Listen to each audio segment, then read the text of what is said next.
Persia, modern Iran, stands at the crossroads of history and prophecy, a land whose story is woven through the Bible as both a symbol and a key player in the unfolding drama of the end times.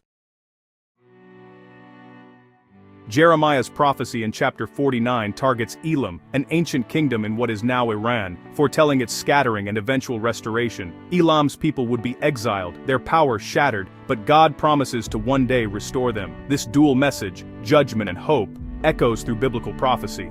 Historically, Elam was conquered and absorbed by empires, its people dispersed, yet their legacy endures in Iran's diverse heritage. Archaeology reveals Elam's lost grandeur, reminding us that no nation is beyond divine purpose. Some see Jeremiah's words fulfilled in the past, others await a future restoration.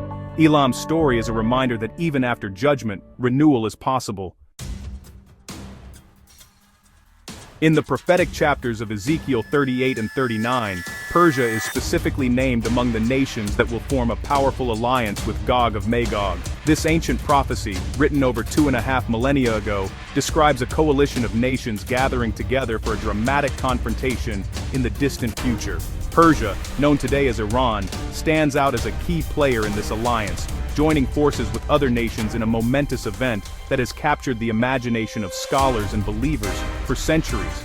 According to Ezekiel, this alliance will launch a massive invasion against the land of Israel in the last days, creating a scene of impending doom and global tension.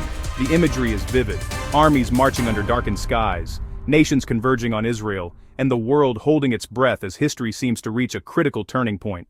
Persia's inclusion in this prophecy marks Iran as a central and influential figure in this apocalyptic scenario. The nation's ancient legacy and modern ambitions intertwine, making it a focal point in discussions about biblical prophecy and current events. The prophecy envisions not just a regional conflict, but a time of global upheaval and uncertainty.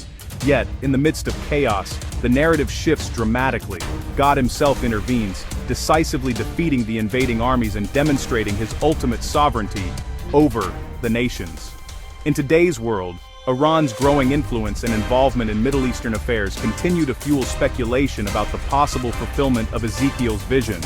Political alliances, military maneuvers, and shifting power dynamics all add layers of intrigue to the ancient prophecy. The true meaning of Gog and Magog remains a subject of intense debate among theologians and historians. Are these names literal or symbolic, referring to past empires or future powers? The mystery endures, inviting ongoing study and reflection. Yet, regardless of interpretation, Persia's prophetic destiny continues to fascinate and inspire. It serves as a powerful reminder that the unfolding of history is guided by a higher purpose, and that the stories of nations are woven into a much larger tapestry. In the shadow of Gog and Magog, Iran's story is still being written, a story that connects the ancient world to our present day, and perhaps to the future yet to come. In Revelation 16:12, the Apostle John paints a vivid and mysterious picture. The mighty Euphrates River, a lifeline of ancient civilizations, is seen drying up. This dramatic event is said to prepare the way for the kings of the East, a phrase that has sparked centuries of debate and interpretation. In John's time, this likely pointed to the powerful Persian Empire, whose armies once struck fear into the hearts of their neighbors. The Euphrates, long considered a natural barrier protecting the West from Eastern invasions, is suddenly removed, opening a path for these Eastern powers to march westward. For ancient readers, this prophecy would have conjured up vivid images of Persian soldiers advancing across the dry riverbed, signaling a momentous shift in the balance of power. The drying of the Euphrates is not just a physical event, but a symbol of barriers falling and new possibilities emerging. It sets the stage for the final climactic battle at Armageddon, a confrontation that will decide the fate of nations and the course of history itself. In today's world, the region once ruled by Persia is now modern Iran, a nation whose strategic position and complex alliances continue to influence global events. The kings of the East can be seen as both literal nations and as symbols of spiritual and political forces that shape the destiny of humanity. This prophecy remains relevant, reminding us that history is always in motion, and that ancient visions can still speak to our present and future.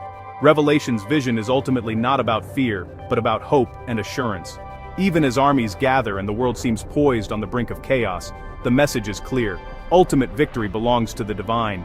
The future is not fixed but is shaped by our choices and by the unfolding will of God. The kings of the East play their part in a grand story. A story whose ending is already written, promising that light will triumph over darkness and that hope endures even in the face of uncertainty. In Daniel 8, the ram with two horns is a striking symbol, representing the combined power of Media and Persia, two kingdoms that joined forces to become a dominant empire in the ancient world. The imagery of the ram, strong and unchallenged, reflects how Persia rose to prominence, sweeping across vast territories and leaving a lasting mark on history. This empire expanded rapidly, conquering neighboring lands and establishing itself as a force to be reckoned with. Yet, as Daniel's vision foretold, even the mightiest powers are not invincible. Eventually, Persia's dominance was shattered by the rise of Greece, led by Alexander the Great, whose swift conquests changed the course of history. The chessboard of empires is always in motion. Pieces rise, fall, and are replaced. Daniel's vision not only captures the historical might of Persia, but also hints at future conflicts and the emergence of a fierce, ambitious king. These prophetic glimpses remind us that history is shaped by both human ambition and divine purpose. Persia's role in the biblical narrative is both literal and deeply symbolic. The empire's actions shaped Israel's destiny, influencing the return of the Jewish people from exile, and foreshadowing the recurring cycles of power, oppression, and redemption that echo throughout history. Like a tapestry, each thread, each empire, plays a part in the unfolding story. One of the most remarkable moments was the decree of Cyrus the Great, which allowed the Jews to return to Jerusalem and rebuild their temple. This act of unexpected mercy highlights Persia's unique and sometimes surprising place in God's larger plan, showing that even foreign rulers can become instruments of divine will. Daniel's prophecy serves as a powerful reminder that empires, no matter how grand, eventually crumble. Their rise and fall are woven into a divine tapestry, each playing a role in the greater narrative of redemption and hope.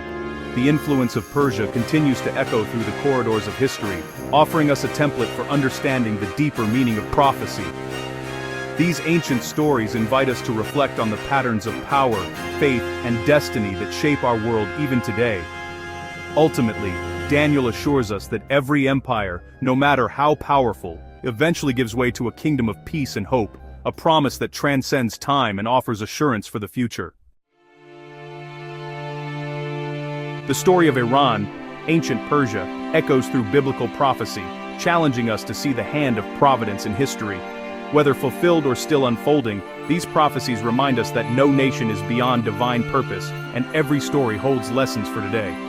Thank you for joining this journey. Like, comment, and subscribe for more explorations of Scripture's enduring wisdom.